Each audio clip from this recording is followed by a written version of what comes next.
in January 2024. A report shocked the Republic. The secret plan against Germany research by the media company Correctiv. It sparked a wave of demonstrations and resulted in court cases that continue to this day.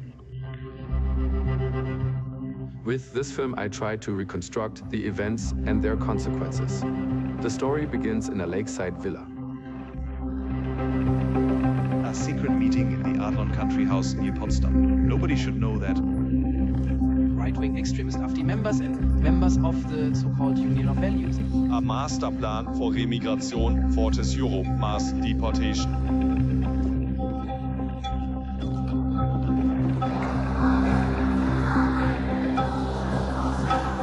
I think a few people need to take history lessons again. We will have to take to the streets much sooner. What is the source for everything that is described there? Statements from a criminal investigation. So nothing is left that you can hold against me personally. Then it's called remigration.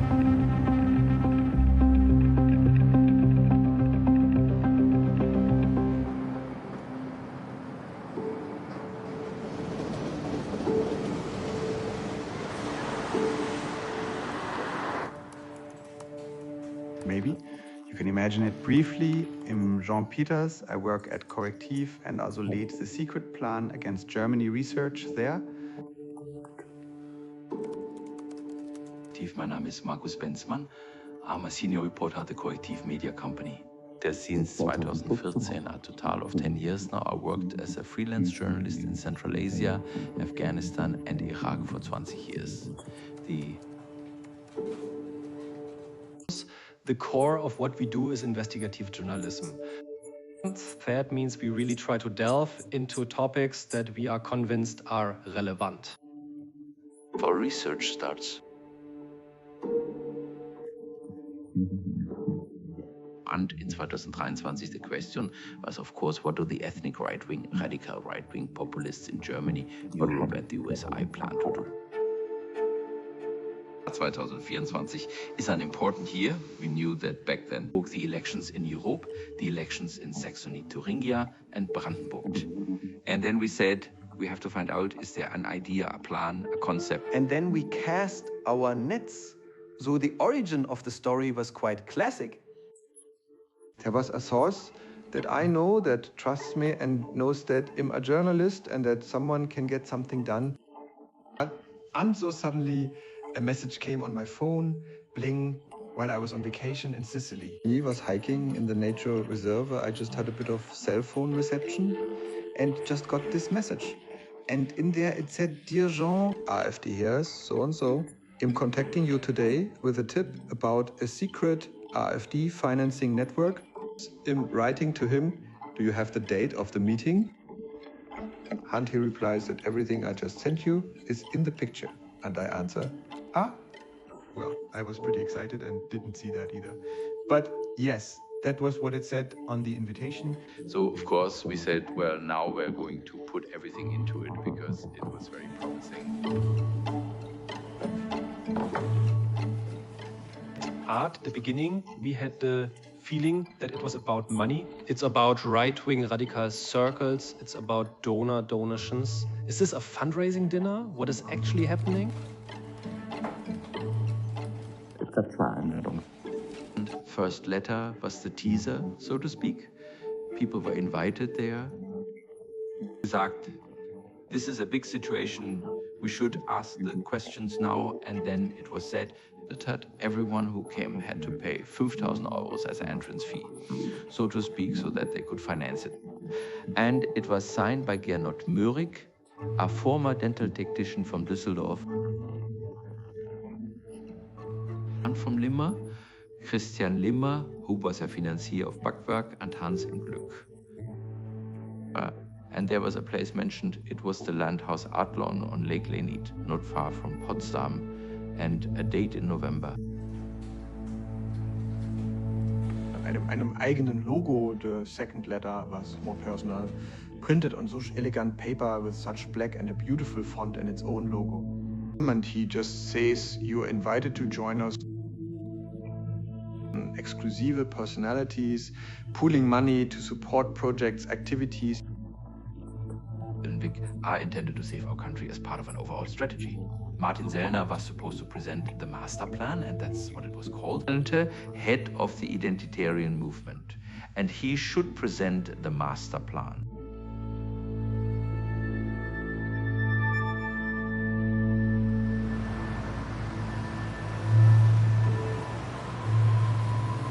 If you would just introduce yourself briefly. 𝘿𝙖𝙨 𝙋𝙤𝙩𝙨, qualified constitutional law teacher, lawyer in Berlin. And to the meeting in Potsdam. How did you find out about it? He was invited to this meeting by Gernot Möhrig, a longtime friend and also a client. Did he call you or send you a telegram? Or how was that? In any case, there was a written invitation that was delivered in the mail. The letter is said to have said that a donation of 5,000 euros was desired, so I definitely didn't have to donate anything. So the idea was a kind of fundraising. People present their projects and ask for money. I don't know to what extent money was paid there. I paid for the hotel room.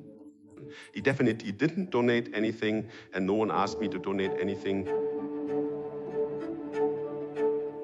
Then relatively soon, just to secure it, I booked a room on booking.com. The website no longer worked, and I went there and it still worked. You forget to turn them off under a different name. That's where I did it. That means I had booked from November 23 to 25. And then Greenpeace came along. We then worked with them. In the end, it was a phone call from a vacation into a vacation, from Jean to me. And with the question of whether we can provide support.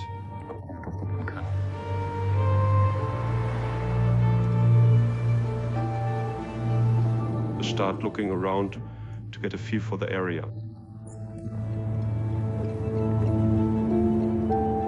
And then we noticed that we probably attract less attention when we move around here if we don't move around with our knitted sweaters and shaggy hair, and we then try to adapt to the environment accordingly. And we then gradually and slowly approach the target area and look for weak points. And this small jetty, which looks like a Venice boat garage, belongs to Villa Adlon. And if you go a little to the right here, you can also see the Adlon country house itself. You can see it very nicely here now.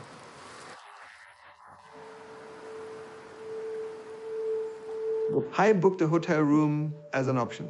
Until a week before, it wasn't clear whether I would actually go in there.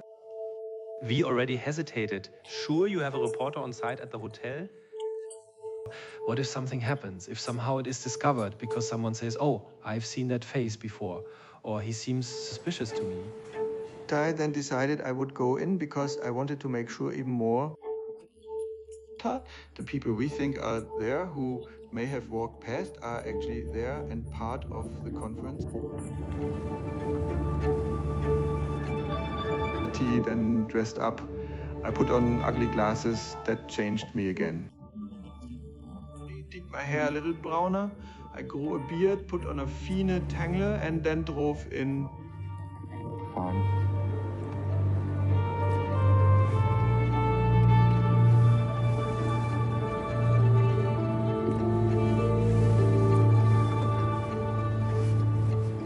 Parked there, and then I was there.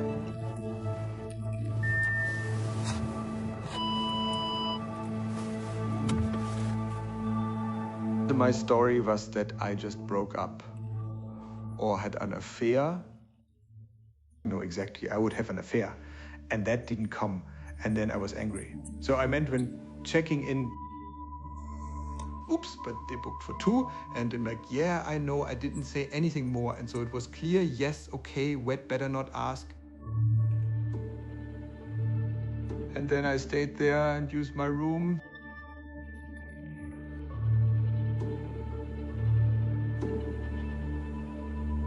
The country house Adlon was that well known. You look at who are the owners. One of them was Martina Matilda Huss.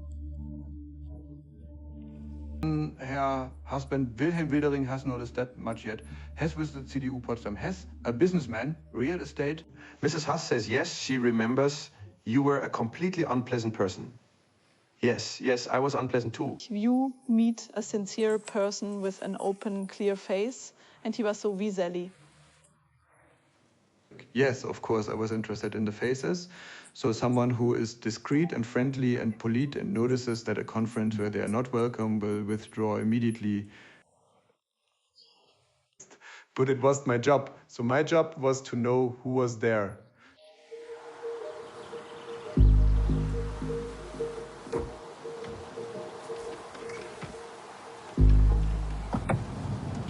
Maybe you can briefly introduce yourself.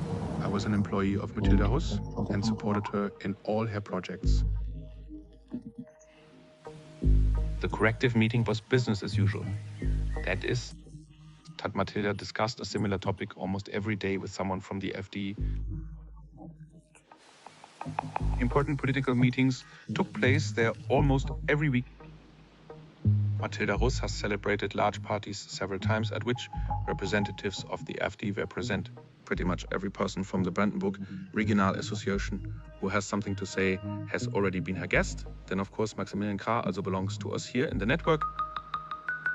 Then we have various right-wing journalists, such as 𝘿𝙖𝙨 or 𝙤𝙬𝙧. And if the house was full, then it was either the wedding party or a real meeting.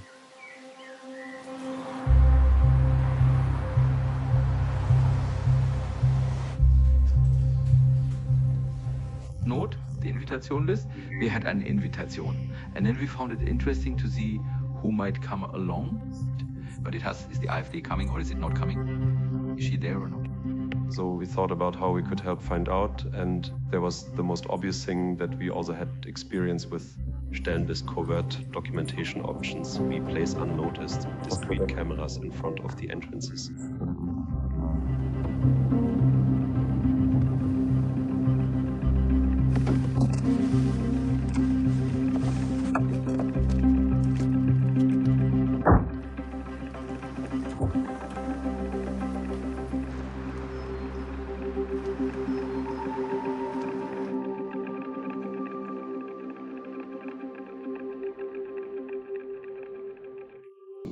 It's already encroaching on your privacy, isn't it? Or what is the justification for doing that? So journalism. A journalist basically has to show himself, but there are exceptions.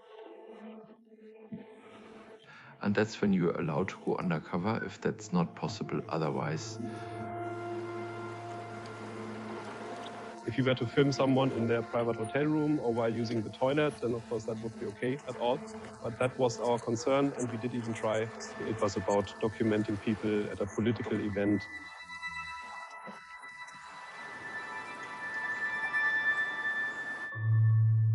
It started on Saturday morning at 9 a.m. I arrived on Friday evening. Here was also an informal preliminary meeting the evening before, because quite a few people, of course, those who came from further afield, all had to arrive on Friday evening, and so many had already arrived there beforehand. And then there was something to eat, right? Yes. Sucher dinner, right? Yes. Was it good? That was very good. Was good. It was a very decent hotel that we all like to go to again and again.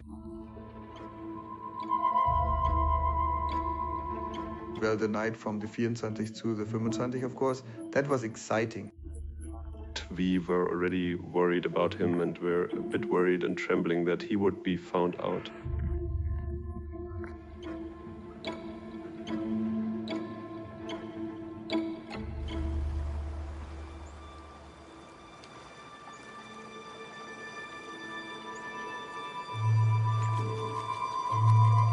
It was a slightly snowy but pleasant day. It was cold and I left there in my jogging gear.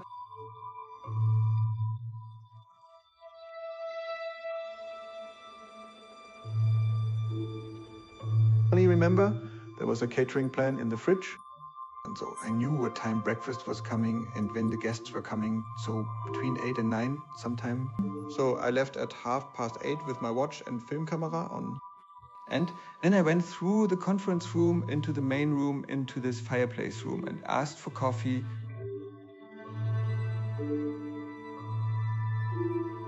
And so I walked around there, coffee, coffee, coffee. I would like to order my breakfast.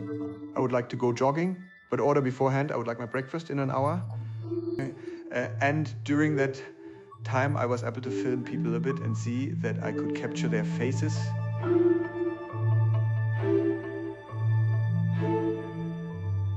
The idea was also that I can go there twice, once at breakfast time, and then I go jogging. I then spent an hour on the road to make it realistic, and I had to go jogging because otherwise I would have gotten cold. So I jogged eagerly. So once through the bushes there, through the trees and so on. It was beautiful. And then I came again second time.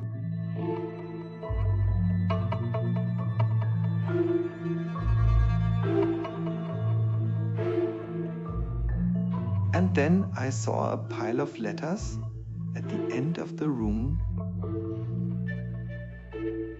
You want letters because they have their names on them. So I went there and tried to film it, and that watch was sharp enough for names on letters. So I pulled out my phone and filmed it. My brain was so high on adrenaline that I heard every snarl from every footstep. And then I moved back and look, and I forgot to press the record button. I just had to go there again, then stack letters again.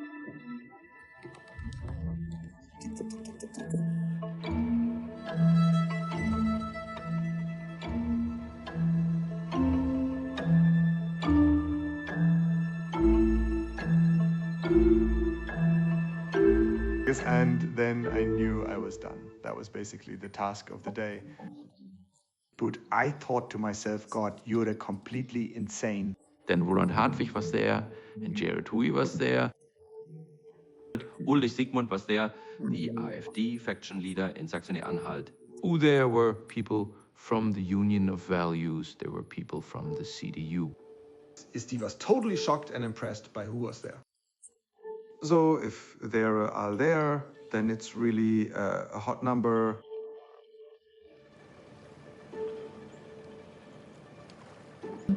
This is an invitation, and underneath it says 𝘿𝙤𝙨. Did the name 𝘿𝙤𝙨 immediately mean something? No, we had to start researching that too. And we found what we were looking for very quickly. He was the one who organized these youth camps where young people were trained in this ethnic ideology, who is a great networker. And he never kept a secret about it because he also published under his own name. It's about youth work and showing young people early on. Every people has to fight for their space, like in the animal kingdom.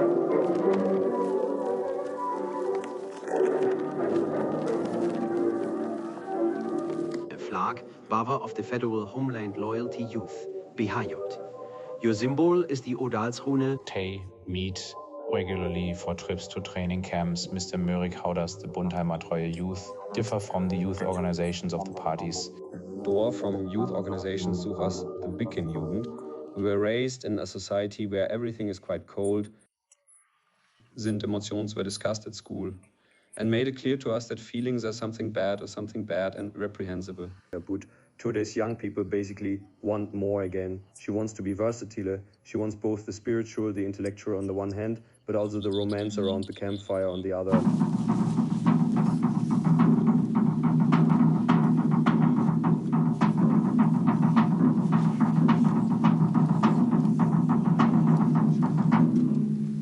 I'm Heidi Beneckenstein. I'm 32 years old. I live near Munich. I have 3 children. I'm married and have left the right-wing scene.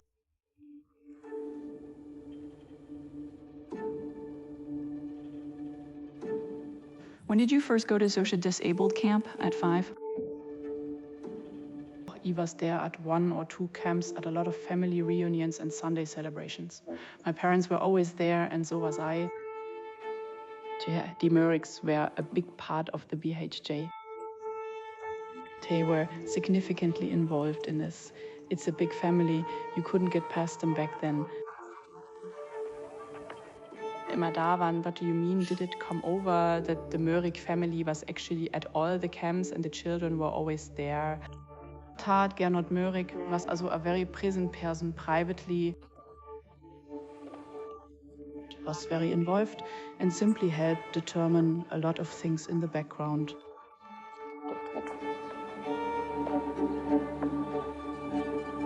𝘘𝙴𝗴𝗹𝗶𝘀 was then dissolved, and this gave rise to the 𝘈𝙨𝙨𝙯𝙀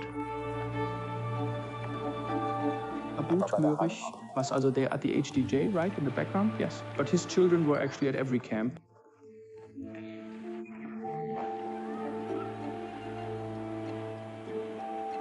In the summer camps, we slept on meadows in tents, and in winter, they were often youth hostels. On the first day, things really started with being woken up in the morning with the fanfare and early exercise. It was very military.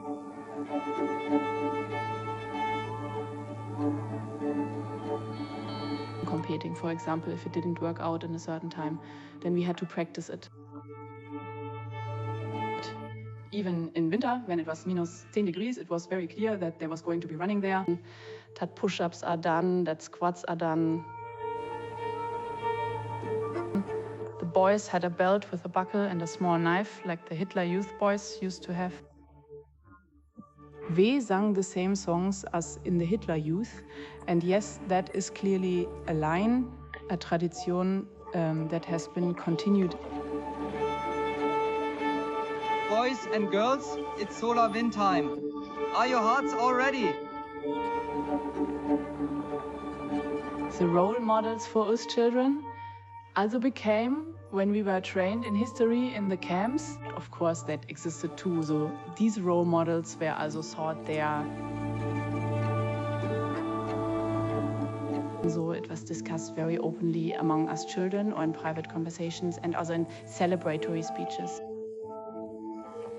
Theses have always been our heroes that we were, who we pay respect to and remember and so on. And at least one heroic commemoration was held at each camp. Yeah, and the heroes come from the Third Reich. The heroes come from the Third Reich, yes. But didn't it become Adolf Hitler Kugel? No, not by name, well, not by name, but just in such a way that it was clear that we all admire Hitler.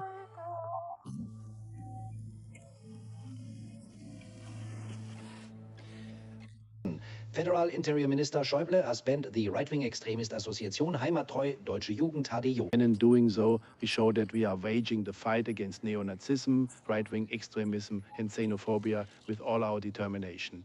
This is a really disgusting club.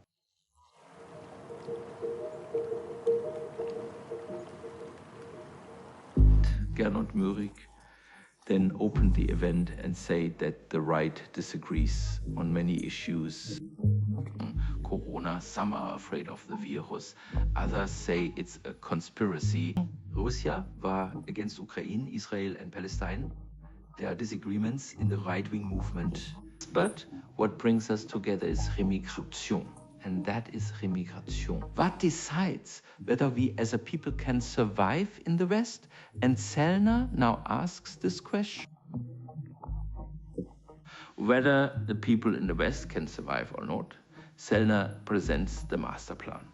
Unverdächtig sind, he definitely knew that Martin 𝘿𝙨 was coming.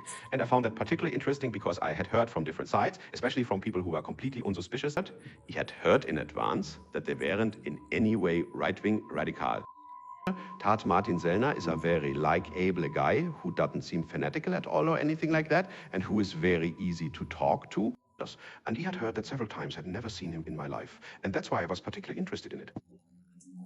Yes, I went there precisely because of Martin 𝘿𝙨. My name is Martin 𝘿𝙨, 35 years old. I was born in Vienna in Austria, and I became a political activist after studying philosophy. I am now also an established author.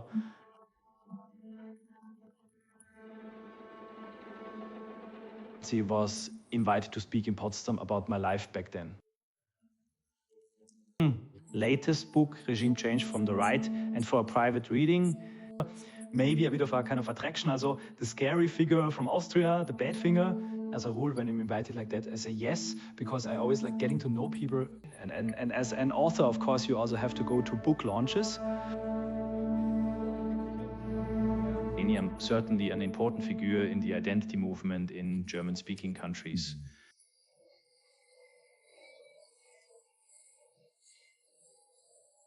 So the slogan of the IB is Home, Freedom, Tradition. That says most of it. We are a decidedly new right movement.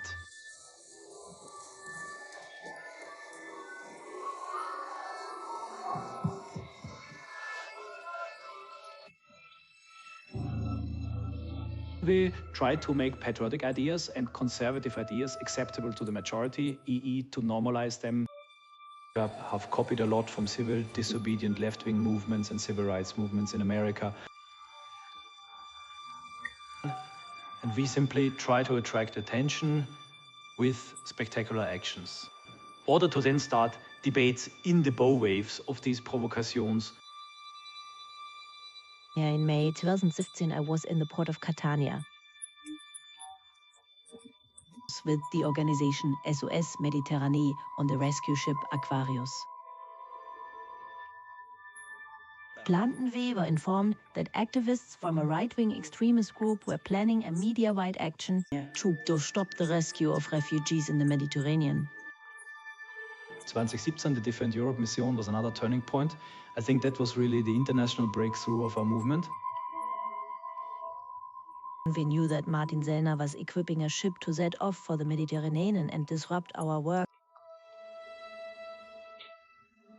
They followed our maneuvers for a whole week, maybe longer. Their ship did not leave our side. They had placed a larger banner on their ship. Absolutely not. Europe will never be your home, in English and Arabic. Sometimes they lowered their dinghy into the water and drove close to the 𝑘𝙴𝑟𝑖us. Insulted us over the megaphone and accused us of smuggling. They threatened to stop us and that we had no right to do what we were doing.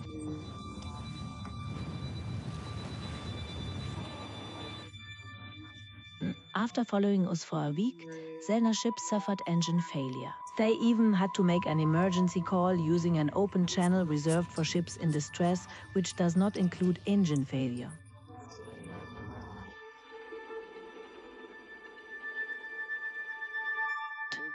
At some point, they got their ship afloat again. They then left the area and never returned.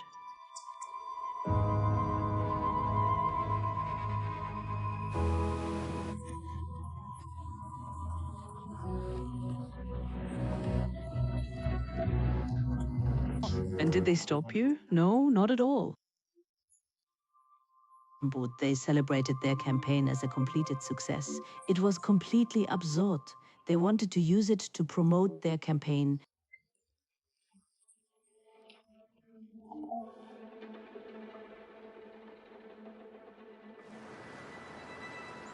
So, Martin Sellner is the keynote speaker who lays the foundation for the conference. Namely, this idea of remigration. Listen to the repetition of the speech you gave in Potsdam on the internet. Okay, now it should work somewhat. No, not quite yet. And I have a few questions about it. Gladly, you talk about population exchange. Our problem is called population exchange. What do you mean by that? So I mean by that what we see every day. Namely, that the locals in Germany, Austria, France will become less, and that Mehrwert France will become less, and that the migration that replaces these demographic gaps will increase. Then throws another term into the debate. This is the ethnic choice. The strangers not only live here, but they also vote here. When you become part of my democracy and my voting community, I have to be able to rely on the person completely. Democracy is only possible if everyone who is part of this voting community can also have a common sense of unity, a common good that they share. If that goes away, then we will be in civil war in one step. Solution is remigration. That was a basic idea that he formulated that I still remember. He basically said, well, if in a few years he meant the time since 2015, if several million new foreigners have arrived, then it must in principle be possible to reduce the number considerably again. That's quite a group of people, several million. However, I don't know the exact numbers.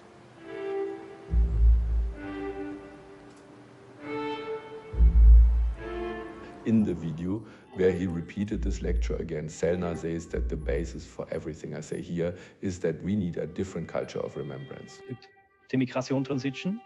You can also call it remigration, also needs a different identity politics. So a different cultural policy, education policy, memory policy. As far as I remember, there was no mention of a culture of remembrance at all. You can cover every topic exhaustively in 45 minutes or 50 minutes of speech. No, you don't know about the culture of remembrance and how we should remember the Third Reich and other things. That was the issue. That was the issue. That was the issue. It really does use guilt as a weapon, the eternal Hitler and Nazi comparison. In Germany, for example, the migration debate is being stifled. Without pride in our own, without love for our own, without overcoming national masochism, we will not overcome mass migration and population exchange. This is the second major dissolution of boundaries for the right, but also for the AfD to change the culture of remembrance of the crimes of the Nazi era. And one of the greats we know is 𝘿𝙖𝙨, who called for a 180-degree turnaround in the culture of remembrance. Will be right here again. We only have ourselves to build a positive restorative structure again. We need nothing other than a reminder of political change.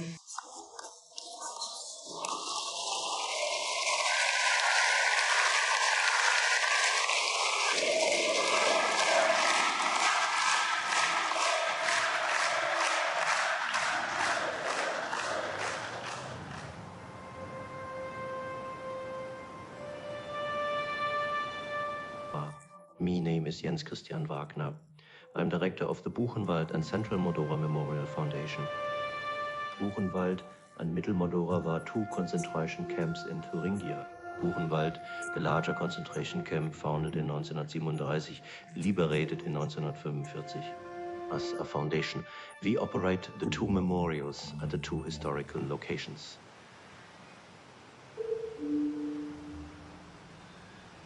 We have noticed for years that the number of open attacks on memorial work is increasing. Be it Nazi graffiti on memorial plaques, swastikas that are scratched, SS rifles that are scratched. Neo-Nazis taking photos of each other in front of the crematorium, giving Hitler saludes and things like that. This has increased significantly.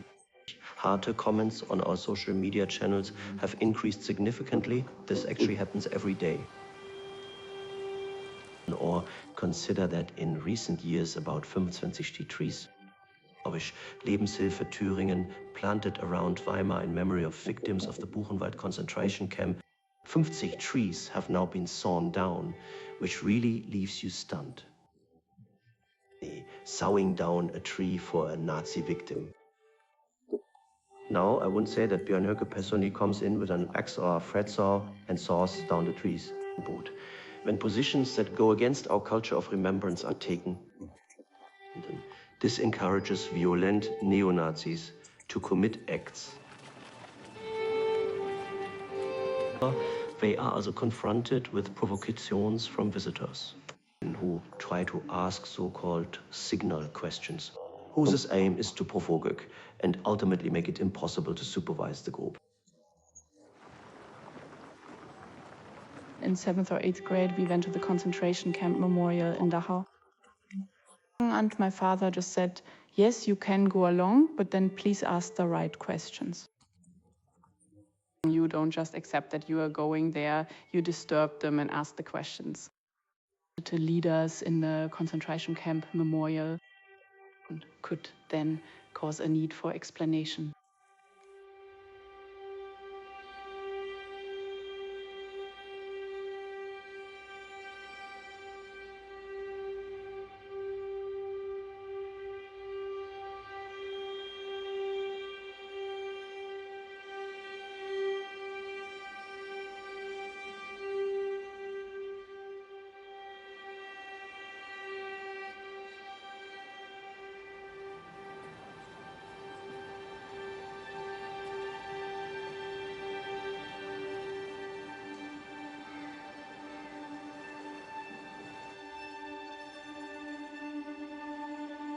He would like to go back to Martin Sellner's lecture in the Landhaus Adlon. What happens after that? After the lecture, Schröter asks, which I think is a German language association. She says, yes, but What do we do with the people with German passports? Those are the biggest problem is that Mrs. Question, so she says, how do you get citizens? You can't get out. Tat is the question. Then Silke Schröder actually asked back, basically critically, and she said that a lot of them, especially those that attract negative attention, so diese clan criminals that there are a lot of in Berlin are all Germans. Nobody thinks about voting because they are all Germans. And in essence, she said, well, it doesn't lead that far because people like clan criminals have been citizens for a long time and they cannot be remigrated under any circumstances. So a question was brought up that I probably asked. And I also remember asking something similar when we talked about Martin Sellner's lecture and the topic of remigration and so on. Who is even eligible for something like that?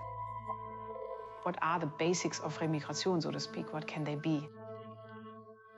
The questions were whether the ethnic choice can still be stopped and whether remigration is possible. And then I mentioned the three target groups of remigration, the asylum seekers, the non-citizens, the non-assimilated. Those who are currently refugees or asylum seekers or asylum fraudsters or something like that. Then those with a stay can have their stay taken away. And the unassimilated citizens. If you could define that again, what exactly are unassimilated citizens?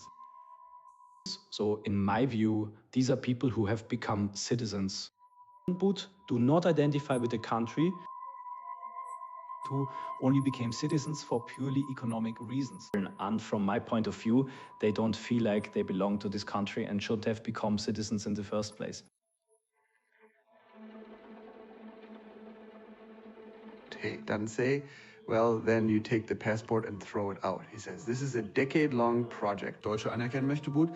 He has a solution. He says, well, we also have to support the Germans who have a German passport, but whom I don't want to recognize as Germans. We'll somehow find ways to get them out. Project. Because if he uses tailor-made laws and pressure to adapt as a decade-long project, then remigration of the non-assimilated citizens would also work. Namely, he said, Triebe would like to see a law and order state where both clan crime and Islamist activity can be controlled. At least when they take on terrorist characteristics, they should be pursued consistently. Tat, the clan criminals, as well as the terrorist-minded Islamists, would decide on their own whether they want to continue this activity in Germany or whether Germany is perhaps a bad location for it, and whether it would make sense to somehow relocate these activities abroad again, where it might be easier to bribe the police or otherwise free yourself from state persecution. So that's a handful. So when we talk about clan criminals, we're talking about maybe 10,000. I'm not a police statistic here. Put in the context of ethnic voting, it must be a factor that is so high. It plays a role in the democracy of a people of 80 million.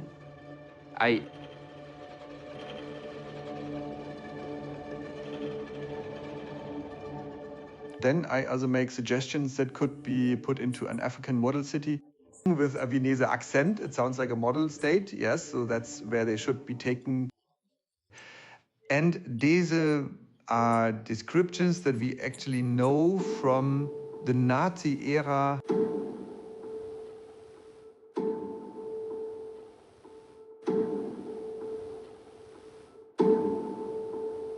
To this day, I still don't understand it. The excitement, this term, of course, it was a model city, not a model state. And the idea was to lease land and build free private cities, special economic zones and charter cities there.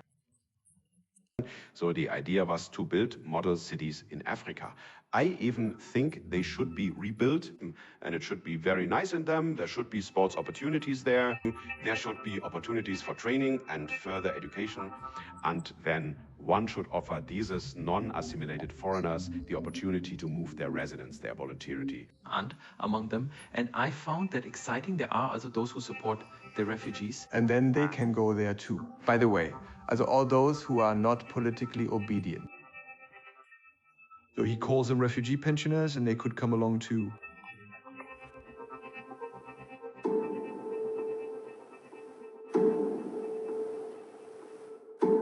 How does Correctiv know what was discussed there, you know? Research depends on sources. And sources must be protected. And you just have to accept that. Then the debate is over. You can't do investigative research without sources. You can understand that everyone wants to know that. This is, of course, completely elementary. You ask yourself that Source protection is source protection. I have sources, and I can also say that I have checked these sources. And not only do I consider him trustworthy, but they are.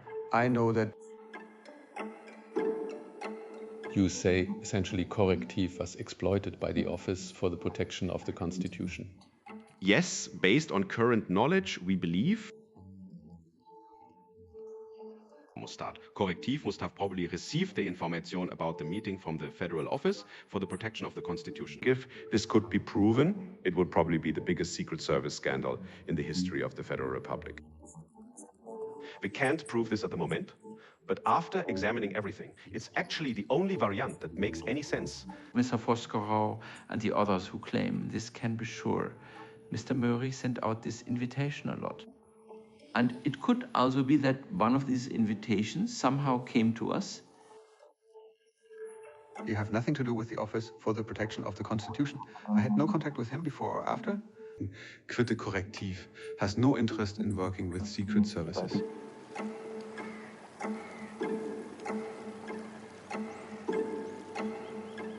Then next comes Mario Müller, who wants to score the point. We can only develop our strength when we no longer have so many opponents. And he sees the opponents as If they didn't exist, we would be even more successful. We have to destroy Antifa, then we can be politically successful. Dreams of 𝘂𝙧, a large nationwide network that hunts down Antifa.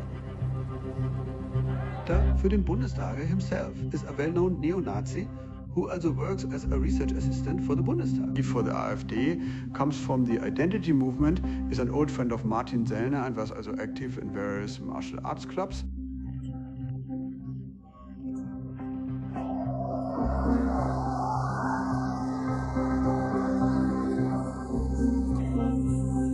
He was convicted of violence against police officers. It was once said that he had baseball bats. Then he said, no, my buddy had a baseball bat. Is a known violent criminal, right-wing extremist violent criminal.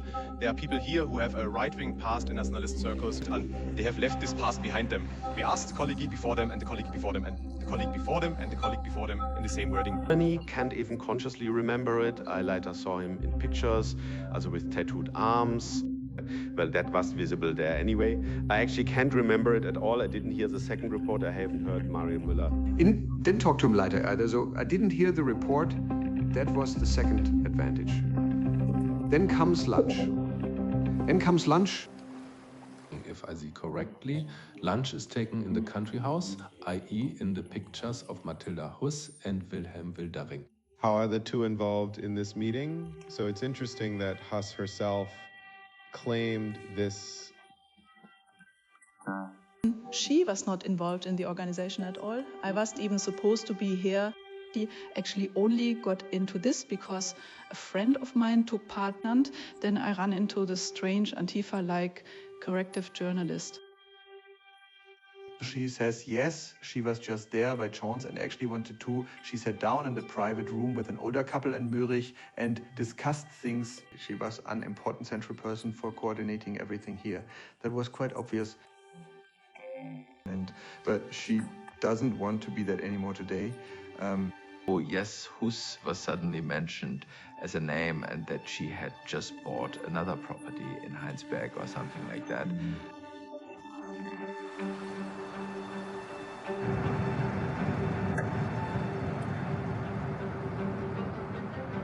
About Rheinsberg Castle in Saxony, Unwald auf Dresden. She heard about the castle because there was news coverage. Matilda tried to appear as an apolitical building lover. We developed concepts together. Of course, this had a non-political orientation. But it was always clear between the lines that this would be the same center of the scene. 2022. My name is 𝘿𝙭𝙨. I have been mayor of the municipality of Rheinsberg since August 2022. 2 years ago, we celebrated our 825th community anniversary. And the castle has been here in the village for a few days. It's just part of it. It was always busy, until at some point people who had lost interest or simply no longer had the money to maintain this castle. So it was clear from the start that it would then have to be sold to someone who had the best concept. Who was that? Miss Dr. Hrys. Were you happy that you found someone who would get started and do something here? Yes, of course. As I said, on the one hand, if you look at it in parts, it is in dire need of renovation. The community can't do it. And there were no other interested parties. The concept that was presented with the use of this castle was convincing, so we were in good spirits. And in terms of paper form, they still are. Put on paper. What Forgus presents looks good. This is the deepest Saxon province, deeper than you can imagine. Nothing happens there, and if something serious happens, no one will notice.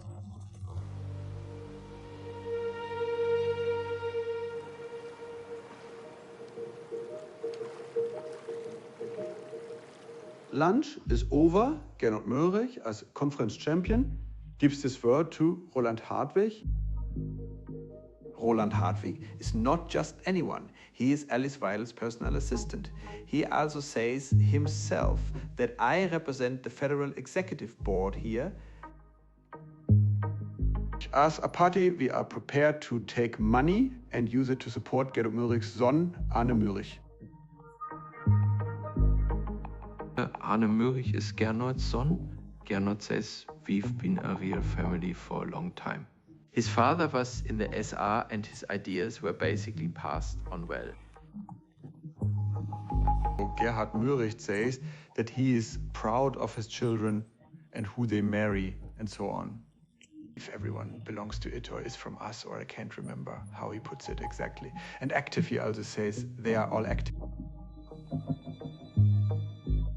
Children who attended the 𝘈𝙨 𝙪 Jugend are definitely the elite of the neo-Nazi scene.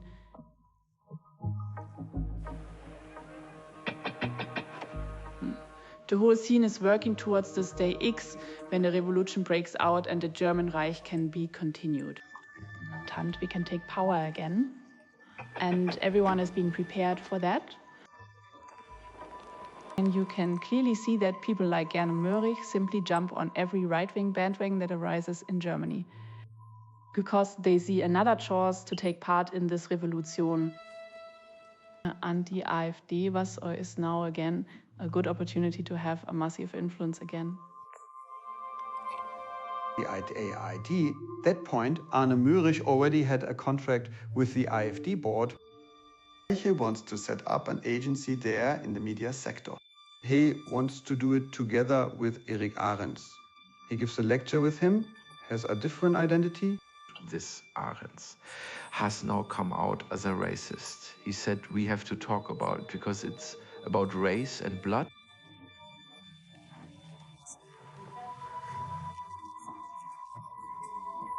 And maybe he would have to be.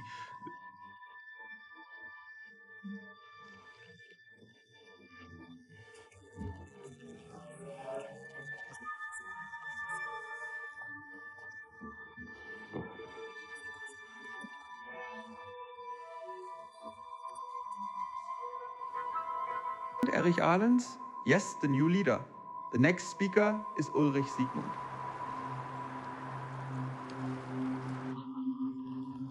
He is the parliamentary group leader in Saxony-Anhalt of the AfD. Very, very successful on TikTok, very, very successful on social networks. I'm currently going to the Green Party's constituency office here in Magdeburg with this beautiful flag to make a very important statement. And it's Pride Month. So he says, I want to be in power, I want to be in government, and I have a plan for that. What he imagines is a foreigner going out, Germania Disneyland in Saxony-Anhalt.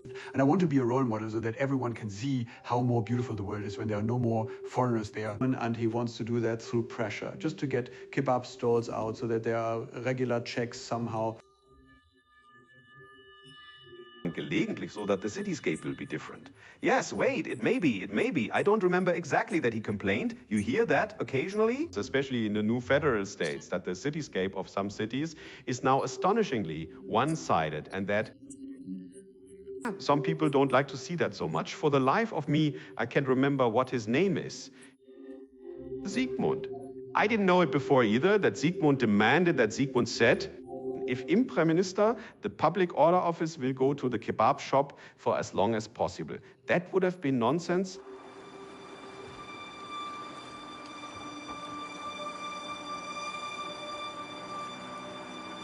We found the Sauna River on a walk in the area because it really has its permanent mooring on a jetty within sight of the site. And we then correctively pointed out that it exists there. And then we recommended that they use it. 𝘘₴ provided our most powerful sports telephoto lens. And so a professional photographer was able to lie on the roof of the sauna in a sleeping bag. It was very cold at night. People looked into the event rooms and took photos.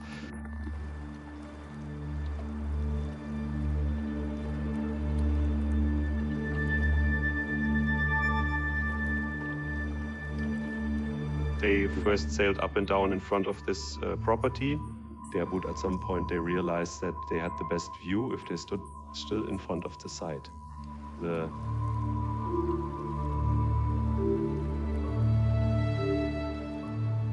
day is over, the presentations have been given, and then? Were you home? No, we met for dinner and an evening by the fireplace. Remember talking to Martin Sellner in particular for a long time. Good conversation? Yes, I found that very pleasant young man.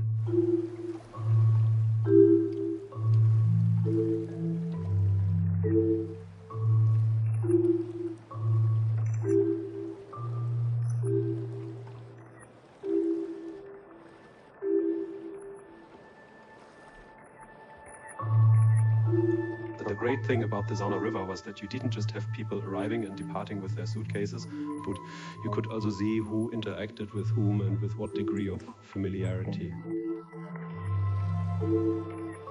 If, for example, Martin Sellner talked to an AfD member of the Bundestag for 3/4 of an hour, then you get a different impression of how people talk to each other in there.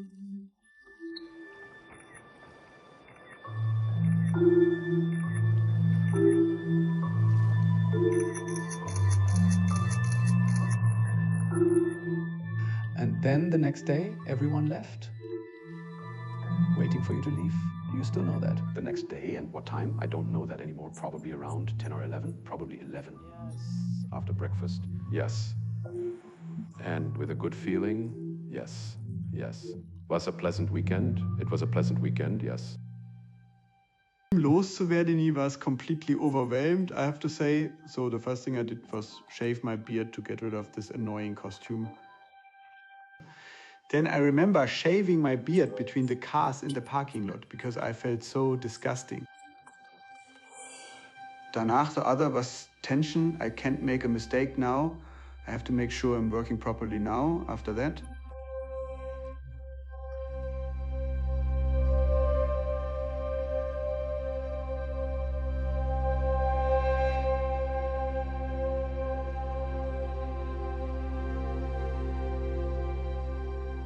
We packed up and drove to an apartment in Berlin to secure the material and prepare for a handover of the material and Correctiv.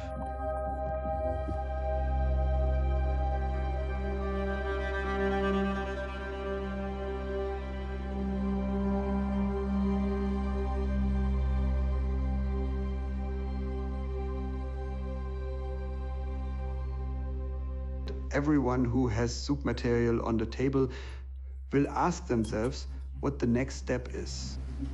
We had an incredible amount of photo documentation that a few people had to work through all night long. Many photos were blurry, Then you recognize some middle-aged men, but of course you don't know who they actually are. These were all people that we couldn't even identify at first. We then compared them and looked to see if anyone knew the faces. Does that match a name that we had already learned? Was obviously at the meeting.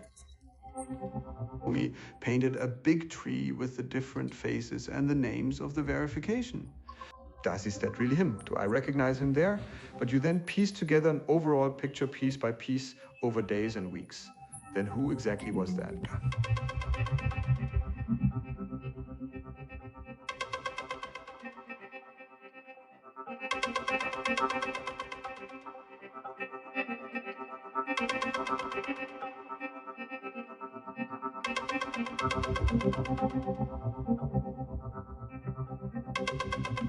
𝘿𝙖𝙨. I have the impression that this networking was his thing. He was very popular in Düsseldorf and donated a park bench somewhere. I don't know if there's another place in Düsseldorf. Was a really good dentist, incredibly good and incredibly correct.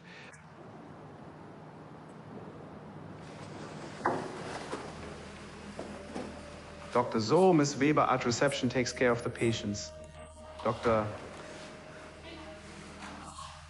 Möhrig, from whom I took over the practice in 2014, ran a purely private practice here in Düsseldorf. Qualifiziertesten Zahnärzte when it comes to dentistry. He is one of the most highly specialized and qualified dentists. Guten Tag, Herr Müller. How are you? And he learned a lot from him about dental skills. The team loved him, and it was always a multicultural team. He also treated all patients no matter where they came from. There were no political issues here within this practice. This world didn't exist. This world didn't exist.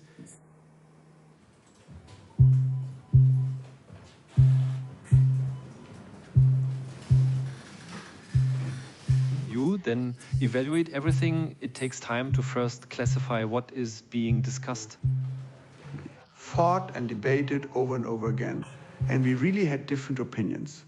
So again and again, yes, what was the significance here? Markus Benzmann especially said that this expulsion of German citizens is the crucial thing. I didn't see that at all.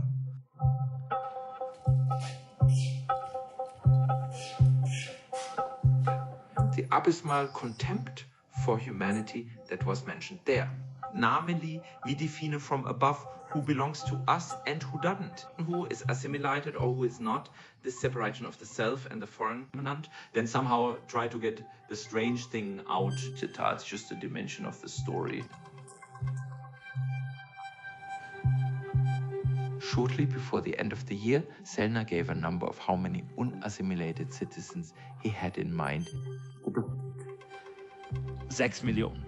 We see that we have 12.2 Millionen.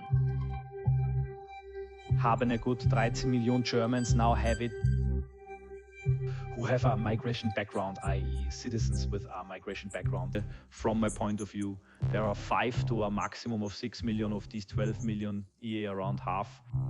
People who might importantly potentially be eligible for a remigration policy because they don't want to assimilate. Passen and therefore cannot fit into the country permanently.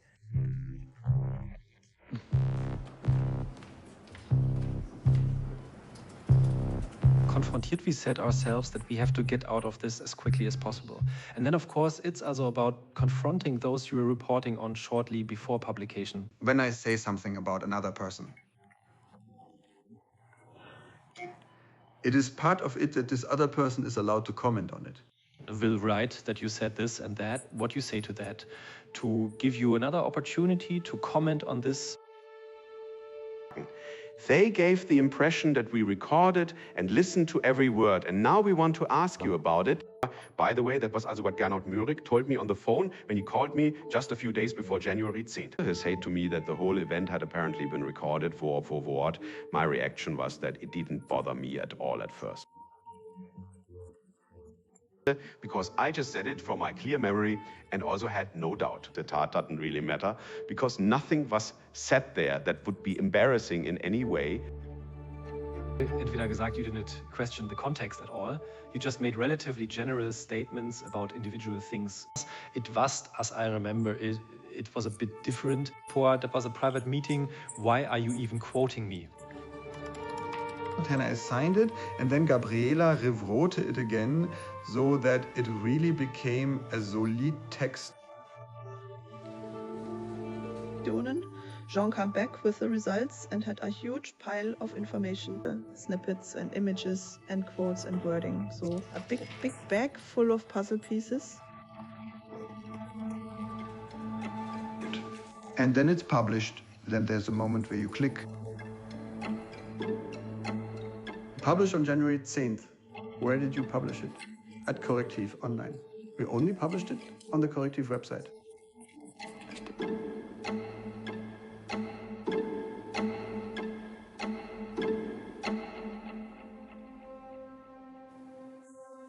It touched a nerve, I think. A report about a secret meeting between AfD politicians and well-known right-wing extremists has reignited the discussion about how to deal with the party.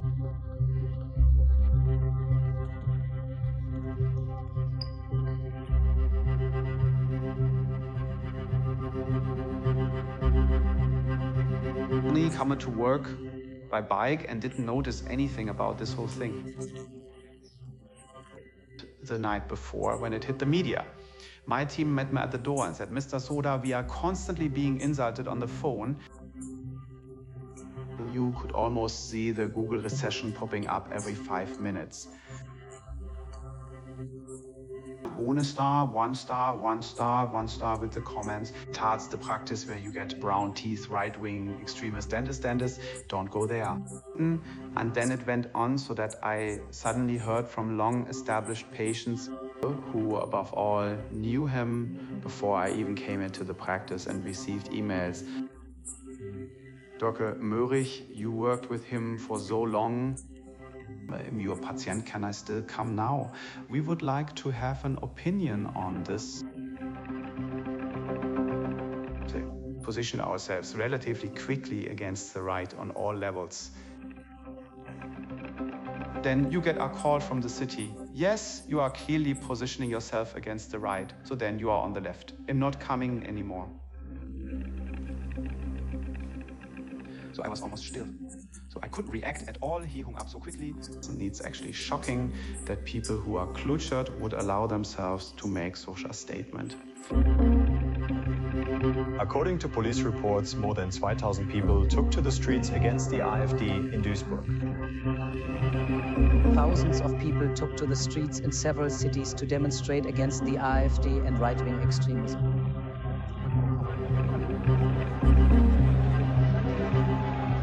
So it explodes? Wow, that was quite a surprise. Nobody would expect the story to go through the roof like that. According to the police, there were 100,000 demonstrators in Berlin today. In Munich, the rally had to be ended early for security reasons. These were the largest demonstrations in the history of the Federal Republic. So you really wouldn't have that because of a text.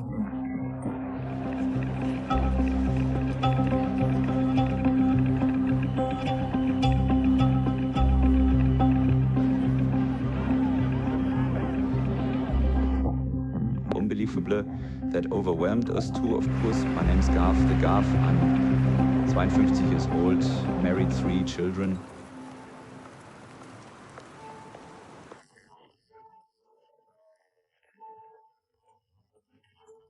I'm originally a police officer and I'm now in the 2nd legislative period here in the Hessian State Parliament.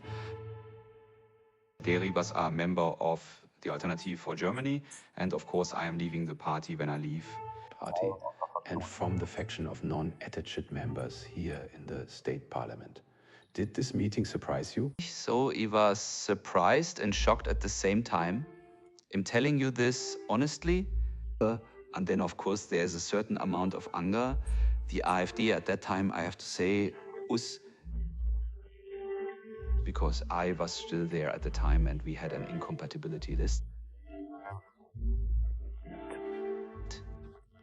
And then I expect every AfD member to stick to this list of incompatibility. Potsdam with this goal, Martin Sellner sitzt there. This is no stranger. If you know him and see him, you actually have to turn around immediately. At the latest, the incompatibility list has to tell me as an AfD member that I'm leaving now. One of the AfD's first reactions was to dismiss Roland Hartwig directly. You are correct in assuming that the termination of the contract took place in connection with the meeting in Potsdam. Roland Hartwig at the AfD leadership has lost his position. 𝘘𝗴𝗹𝗶𝘀𝗵 has had his contract with the AfD terminated. There was also this dispute at the European level between the AfD, between 𝘿𝙖𝙨 and Marine Le Pen. Marine Le Pen, who said, if you arrive there with so remigration. We no longer have to think about a European party family. Le Pen also complained to 𝘿𝙨. And 𝘿𝙨 had to go there and say it was a translation error, a misunderstanding. She even summoned 𝘿𝙨 to France and said, now come here. You write an apology letter in which you distance yourself from this concept. And then she wrote some half-baked thing and actually said, guys, let's use a different word than remigration. The AfD is a diverse choir. They reacted very differently. Some have said, oh God, oh God, oh God, let's be careful now. We don't want to be banned, we're just supplying them with materials right now. Others have said that's exactly how we are, we have to move forward. We are the great remigrants, especially in Brandenburg and Thuringia and in Saxony. Gemacht. The AfD people were up for election and they used it to advertise. Thuringia will then become a country that has a culture of saying goodbye to illegal migrants and nothing else. Also, in Brandenburg, René Springer is a promise. They want that, and they want it the way we described.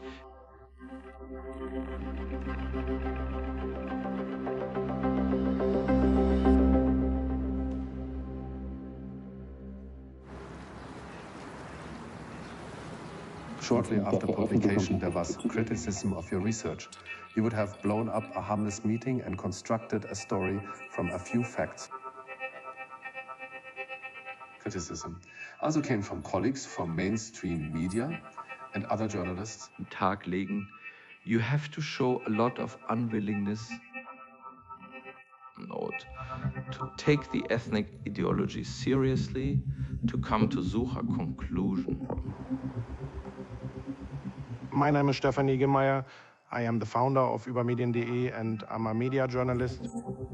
The Correctiv report does not deserve prizes, but rather criticism. And the text failed right. Can you explain what you mean by that? There are a few breaking points where the text itself simply claims things that it then doesn't substantiate.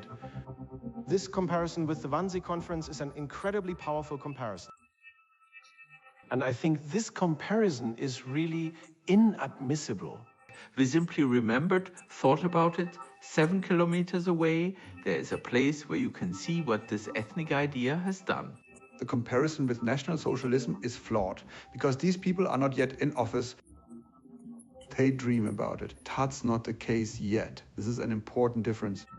Key point is the question of the extent to which the expulsion of German citizens was planned there. You described that we were basically just guessing. We don't have that. Sellner, he made a recipe. How do you get citizens out? 10th project about remigration of unassimilated citizens overtailored laws pressure to adapt as a decades-long project. Had said that's reality. What exactly is the plan that they developed together there? How united they were in their racist fantasies. Or is it just Martin Sellner and the others didn't even go into it? I can say that in no situation during the entire lecture did they say, wait a minute, what you are discussing here is going too far.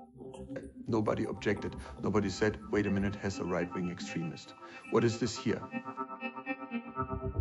It's not about proving right-wing radicals are right-wing radicals. We know that anyway. The only question is to what extent the right-wing radical will transform itself into a party that is actually very successful.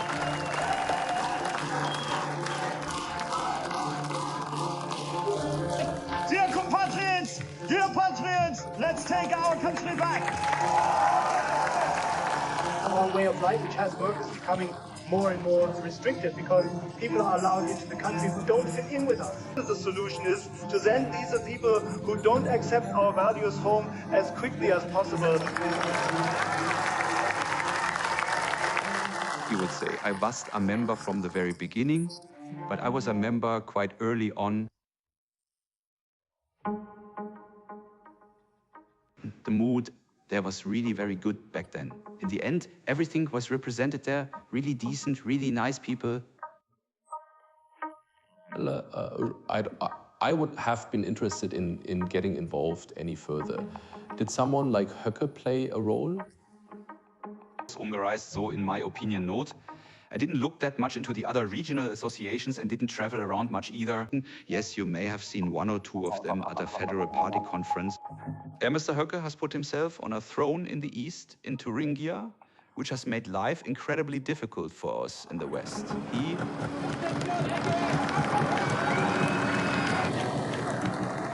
has found an environment in which he can grow. Exactly. That's how I see it, yes. You have left. Why? Oh dear, there are so many reasons, and it took a very long time for me. So, of course, I'm always concerned about certain statements made by some people, including officials, Rainsgert in the party, or some of Mr. 𝘿𝙧𝙨's statements about how often I was out in public, and he was also partly ashamed of the open-to-interpretation statements he sometimes made. And then you have to remember that they are indirectly showing their faces to these people, which is something they don't actually want to do. Then, at some point, there is that famous straw that breaks the camel's back. That was simply achieved for me when there was this meeting in Potsdam. I then decided for myself, why should I continue to fight for a sensible, decent course here? If there are always people who simply destroy it.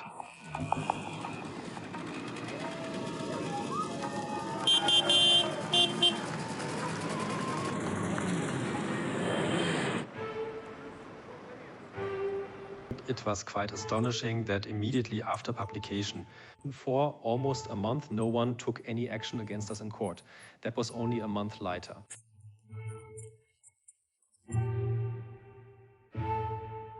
𝘿𝙖𝙨 filed a criminal complaint because she said it was documented so precisely and precisely. Suspect it was secretly recorded, and that's why they filed a criminal complaint for illegally recording the word. Accept any statements from a criminal investigation without checking them.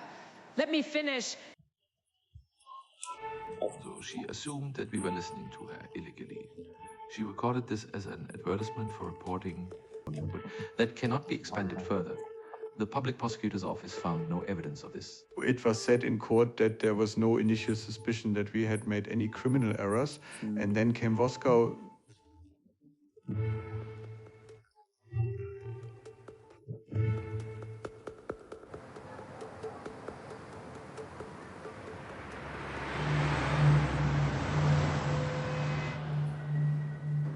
Warum they then litigated?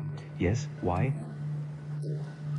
Because litigation was the only way to get a counter-narrative into the public eye. You have to have a specific reason for it. That's why I initially took legal action against Correctiv.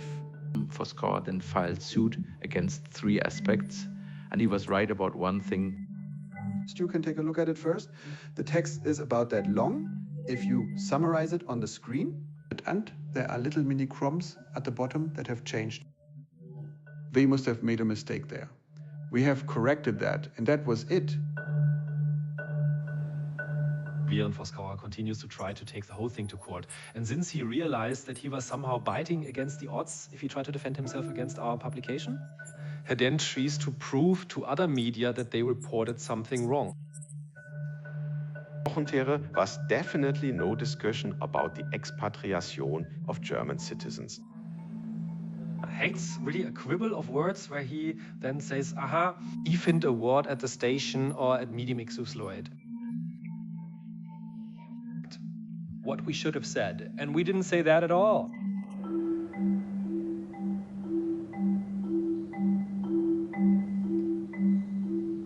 Other media, for example, the Tagesschau, reported as fact that in Potsdam there was a discussion about the expatriation of German citizens, was at least talked about in some context.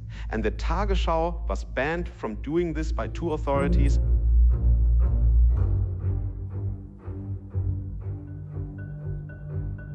Wörter in doing so, he tries to nurture doubts. It's not about him really defending himself against the remigration theory, but rather it's always individual words which he singles out that attempts are made again and again to sow doubts about the credibility of the story through legal proceedings, even if they are unsuccessful.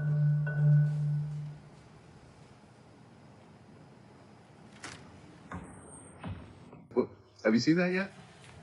What is that? Postcard. That is a postcard that was sent to us. I thought they were so cute. It says, your treason will be punished. So be careful, bewahre traitors. Anyone who defames people who think differently snoops around and gets paid by the state for it. Stasi style ends up in a labor camp. 10 years.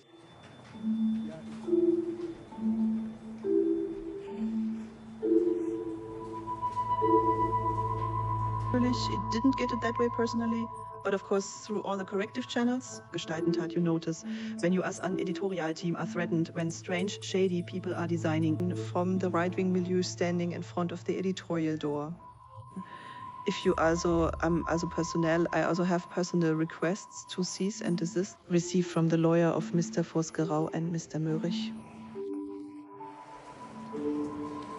We actually get death threats and emails galore.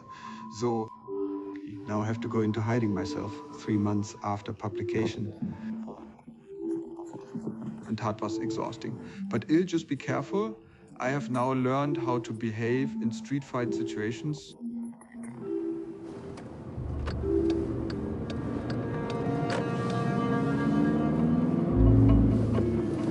Have been researching the ethnic scene, an important part of right-wing extremism for years.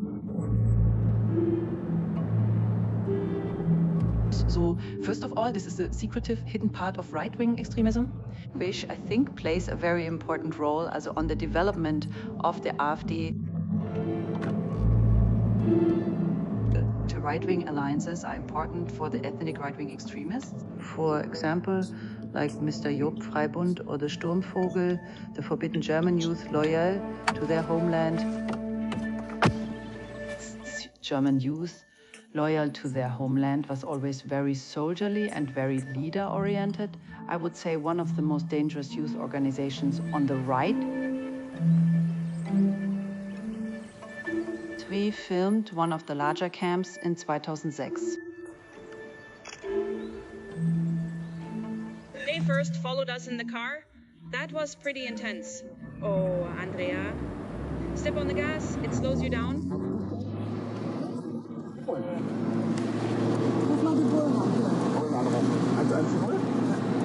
The moment he gets out, you drive onto the left mirror, you drive his back. He's totally aggressive, Andrea. He's crazy. He gets out, buttons down, buttons down, buttons down. And in the fall of 2006, we filmed a meeting in Brandenburg. And then my colleague and I were attacked, and I was then beaten down in public in the supermarket by the federal leader of the 𝘿𝙗𝙨.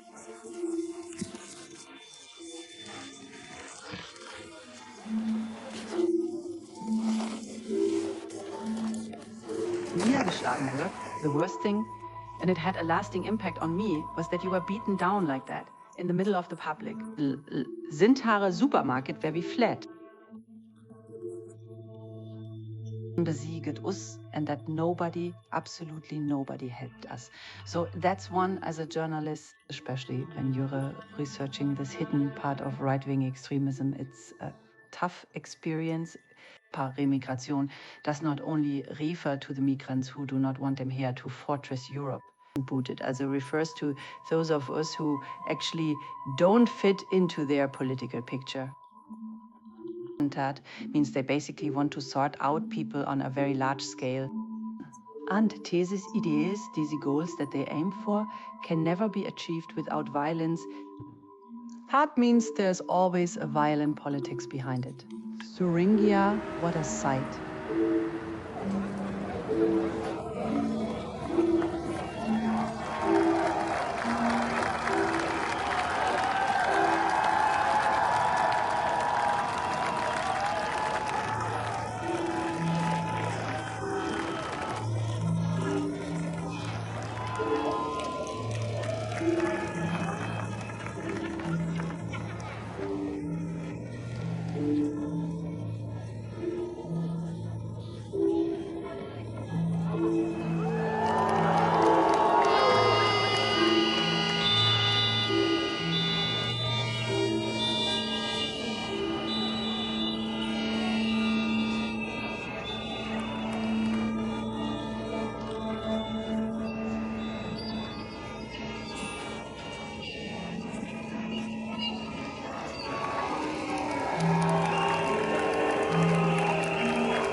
I said yes, first the East and then the best, yes. 𝙤𝙤 actually seems to be a certain plan. And maybe it will actually work. If more and more, I'll say it now, if opponents of Höcke or even moderate people leave the party in quotation marks, then of course at some point there will be something left over. Yeah, they even did the election campaign, Son, remigration with social plane. They did, yes, yes. Look, I'll tell you honestly, I didn't know that either. I didn't know. The future Prime Minister of the Free State of Thuringia.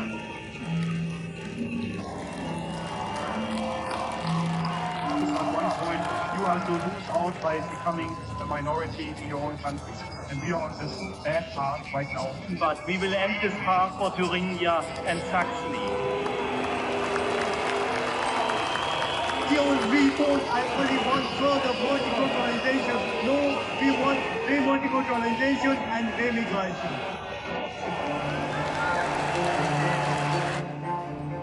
In Thuringia, there are only a few voting districts left that are being counted. The left is imploding, and the AfD now has a score of 𝘈𝙤𝙯𝙯𝑛𝑦𝑛𝑦. Your best result. Mr. Romelu, thank you for being with us.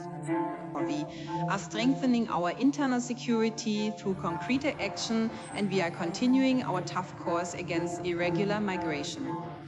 We will extend our temporary internal border controls to all German land borders.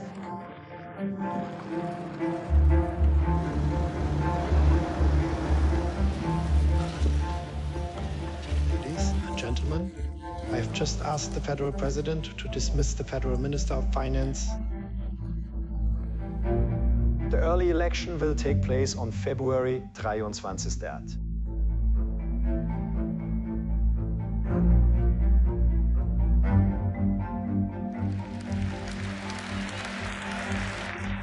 Remove social benefits for TOSers not entitled to stay and carry out repatriation on a large scale. And I have to tell you quite honestly, if it's supposed to be called remigration, then it's called remigration.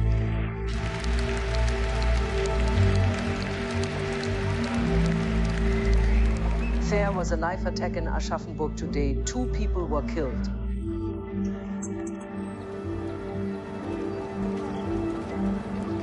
I'm not prepared to accept these conditions in Germany any longer.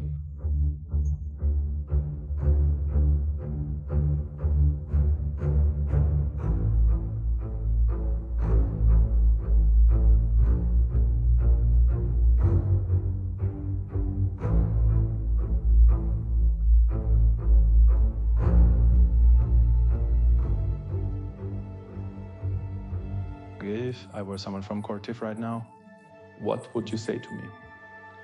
good question. I would say to you, first of all, compliments. Exactly what the left-wing zeitgeist needed and was looking for at that moment. But at the same time, thank you very much, because in this big one, in the end, an inflated narrative has made a term known millions of times. And in my view, this accelerates the process even further. Looking back, what you did was, right?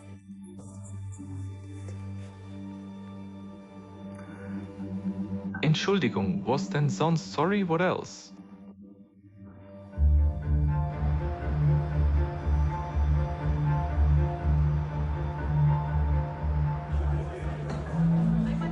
You have to go. Yes, I have to go. Giving a presentation is what I do. And then I tell you how it happened. This incident, how it all came about. There are quite a few people there. Let's see how it turns out. Always sold out. And everyone crowds onto the stage afterwards. I feel so alone. He would actually like to found the Grand Mass against the right, but I don't know with whom. And then here with me. This has really become a community space against fascism. Does really well too, otherwise you just get the shit. And a lot of people actually come up to you and say, hey, that's why I started studying journalism. I come from Hanau. I know people who were killed there. Thus, my grandmother was attacked by fascists, and then you think, awesome, hey, hello Hamburg, this...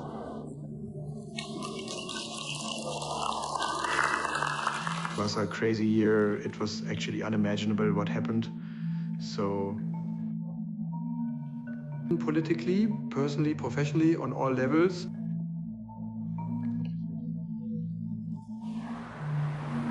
Do you think we have at least succeeded in ensuring that we in Germany know what is meant by remigration?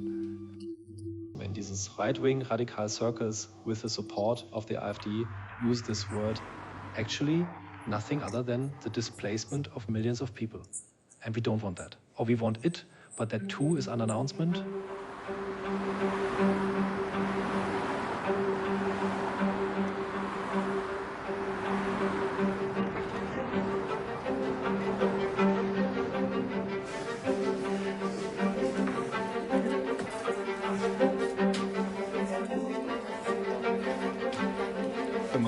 Now there are 5 seconds left. We switch over. This is the forecast for the 2025 federal election. The SPD is sinking into the basement. Historically worst result, 16% the losers of the election. The CDU has 22,5, the CSU in Bavaria has total of 29. The Greens lose 1 point to 13,5 and are the traffic light partner. Who gets away with the slightest scratches, FDP more than halved, 4.9%. The surprise winners this evening are the left, 8,5 points. The AfD is just shy of the 20% mark, 19,5. Die 30% klar stärkste Kraft. The result almost doubled. Best result for the party in a federal election in East Germany, around 30%, clearly the strongest force.